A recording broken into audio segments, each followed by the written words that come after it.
महायुती सरकार नेहमी शेतकऱ्यांच्या मागे उभी राहिलेली आहे आणि त्याप्रमाणे जवळपास 31,000 कोटी रुपयांचं पॅकेज या ठिकाणी आज घोषित केलेलं आहे आणि आतापर्यंतच्या मदतीच्या सगळ्यात मोठी मदत आज आम्ही जाहीर केली आहे। शेतकऱ्यांच्या मागे उभे आम्ही आहोत। शेतकऱ्यांची दिवाळी काळी होणार नाही ही आम्ही घोषणा केली होती। त्याप्रमाणे शेतकऱ्यांच्या घरात दिवाळी साजरी होईल, दिवाळीच्या पूर्वी पैसे मिळतील आणि म्हणून आम्ही सगळे निकष बदलले निकष आणि शेतकऱ्याला केला फोकस, अशा प्रकारचं काम आम्ही केलेलं आहे। आज यहां पर महायुति सरकार ने किसानों के लिए, बाढ़ग्रस्त किसानों के लिए एक 31,000 करोड़ का बड़ा पैकेज घोषित किया है।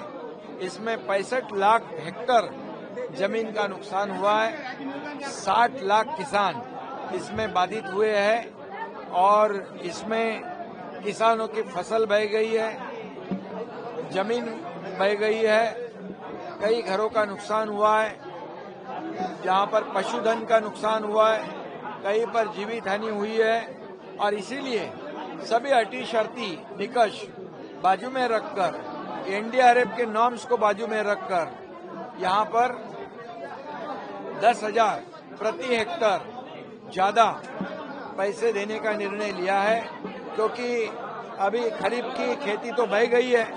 अभी रब्बी की खेती करने के लिए उनको जो आवश्यक चीजें हैं, बीज है, खत है, जमीन का रिस्टोरेशन है, ये सभी की आवश्यकता है। इसलिए एनडीआरएफ के निकष के बावजूद 10,000 रुपया प्रति हेक्टर अलग से देने का निर्णय लिया है। जो जमीन का नुकसान हुआ है उसमें 47,000 रुपया प्रति हेक्टर वो भी निर्णय लिया है। उसके साथ 1 हेक्टर को 3 लाख रुपया मनरेगा की तरफ से उसको मिलेंगे जमीन का रिस्टोरेशन करने के लिए। बहुत बड़ी मदद है और ये किसानों के लिए बहुत दिलासा देने वाला निर्णय है।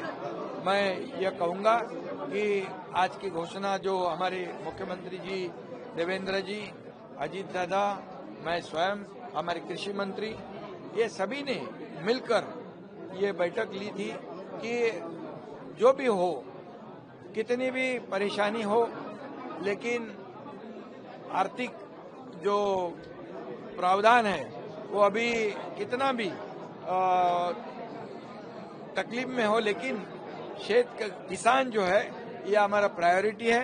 किसान के साथ हम खड़े रहेंगे और किसान ने इतना ही किसान को कहूंगा मैं कि कोई धीरज ना खोए, कोई ऐसा कदम ना उठाए ताकि उनके परिवार दिक्कत में आए।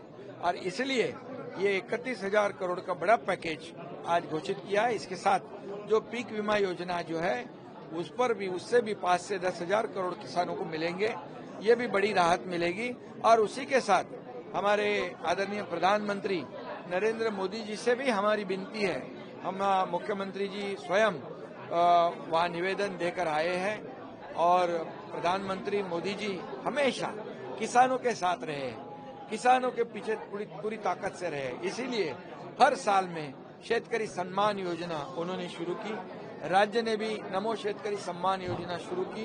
वो परमानेंटली सालाना वो पैसे देने का काम हो रहा है। अमित भाई, हमारे सहकार मंत्री, गृह मंत्री, वो जब महाराष्ट्र में आए थे तब मुख्यमंत्री जी, मैं और अजीत दादा, ये तीनों ने मिलकर उनसे बातचीत की, विस्तार से बातचीत की। ये संकट बहुत बड़ा है और ऐसे संकट में हमें किसानों को केंद्र से भी मदद चाहिए।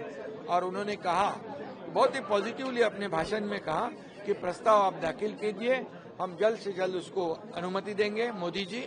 और हमेशा केंद्र सरकार ने भी हमेशा मदद की हुई है और ऐसे समय में राज्य सरकार की जो जिम्मेदारी है वो पूरी तरह हम निभा रहे हैं। हम ऐसे नहीं कहते हमारे हाथ खाली है, हमारे हाथ में कुछ नहीं। हमारे हाथ में, दोनों हाथ में ताकत है किसानों को देने की, किसानों को खुद के पैरों पे खड़े करने की। इसलिए ये बड़ा पैकेज जो है ये किसानों को बहुत बड़ा दिलासा देगा। उद्धव ठाकरे ने कहा कि 50,000 प्रति हेक्टेयर से दिए जाए। सर, उद्धव ठाकरे ने कहा प्रधानमंत्री जी खुद ही स्वयं ये पूरी बाढ़ का आढ़ावा उन्होंने लिया है, जायजा लिया है, वो जरूर मदद करेंगे। उद्धव ठाकरे बार-बार यही कह रहे हैं 50,000 प्रति हेक्टेयर दिए जाए, नहीं दिए जाएंगे तो आंदोलन करेंगे। अभी देखिए इसी में अभी तो उनका मुंह बंद हो जाएगा। इतना बड़ा पैकेज कभी नहीं मिला था। और दूसरी बात, उन्होंने जो किसानों की कर्ज माफी की थी उसके जो रेगुलर कर्ज वापसी करने वाले किसान थे 50,000 रुपए इनको इंसेंटिव देने का, वो उन्होंने नहीं दिया था। जब मैं मुख्यमंत्री बन गया तब दिया था। और ये मैं इतना ही कहूंगा, इसकी राजनीति ना कोई करे, ये राजनीति वाला विषय नहीं है। अभी किसानों के पीछे खड़े रहने का वक्त है।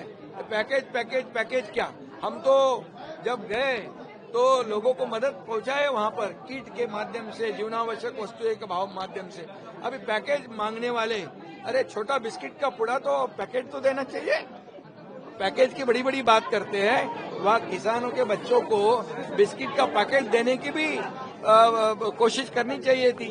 लेकिन मैं इतना ही कहूंगा, आज यहाँ कोई भी राजनीति ना करे, ये किसानों के साथ खड़े रहने का वक्त है।